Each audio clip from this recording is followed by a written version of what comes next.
इथे अर्धा किलो आवळे मी स्वच्छ धुवून घेतलेले आहेत। तर चुंदा बनवण्यासाठी आता आपण याला 10 मिनिटं स्टीम करून घेणार आहोत। आवळे उकडण्यासाठी इथे मी पाणी गरम करून घेतलेलं आहे। तर हे चाळणीमध्ये मी असे आवळे ठेवून घेतलेले आहेत, तर त्यावर ठेवून आपण स्टीम करून घेणार आहोत। एक 10 मिनिटं आपण त्याला स्टीम करून घेऊया। 10 मिनिटं झालेली आहेत, तर आता आपण आवळे आपले शिजत की नाही बघूया।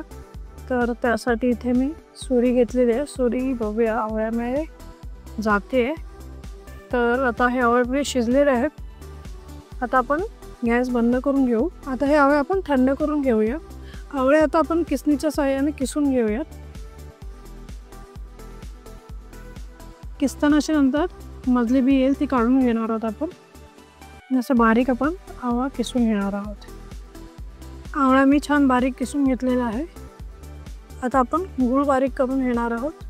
तर त्यासाठी इथे मी अर्धा किलो गुळाची ढेव घेतलेली आहे, कारण आपण अर्धा किलो आवळे घेतले त्यामुळे अर्धा किलो आपण गूळ घेणार आहोत आणि ते बारीक करून घेऊया आपण गूळ।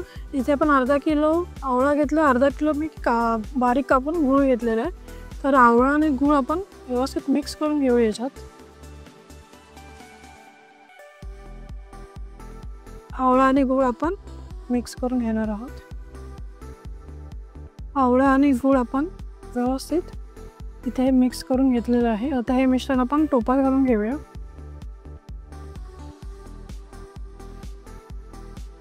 आवळा मिक्स करतानाही आवळ्यामध्ये जो पाणी सुटलेलं आहे, तर आता आपण जेव्हा आवळा शिजवून घेणार आहोत तेव्हाही तो पाणी सोडणार, तर ते पाणी आपण सगळं आटवून घेणार आहोत, एकदम ड्राय करून घेणार आहोत त्याला। इथे गॅसवर मी टोप ठेवून घेतलेला आहे। आता हे आवळ्याला आलेलं पाणी आपण हळूहळू कमी करून घेऊया।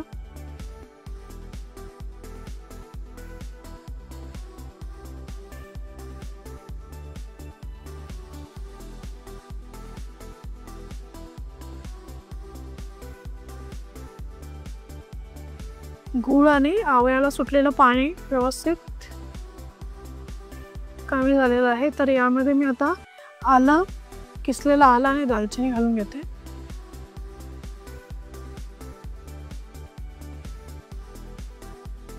आलं आणि दालचिनी घालून झालेलं आहे। आता 5 मिनिटं झालेली आहे। तर यामध्ये मी आता हळद,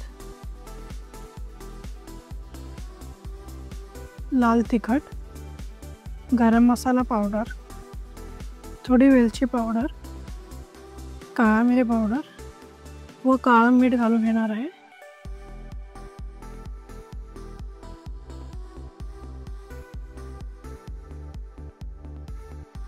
हे सर्व पदार्थ आपण आवळ्याबरोबर व्यवस्थित शिजू देणार आहोत। 5 ते 10 मिनिटं आपण अजून व्यवस्थित त्यांना शिजून देऊया। तर गॅस बंद करायच्या आधी 2-3 मिनिटात आपण लिंबाचा रस घालून घेणार आहे।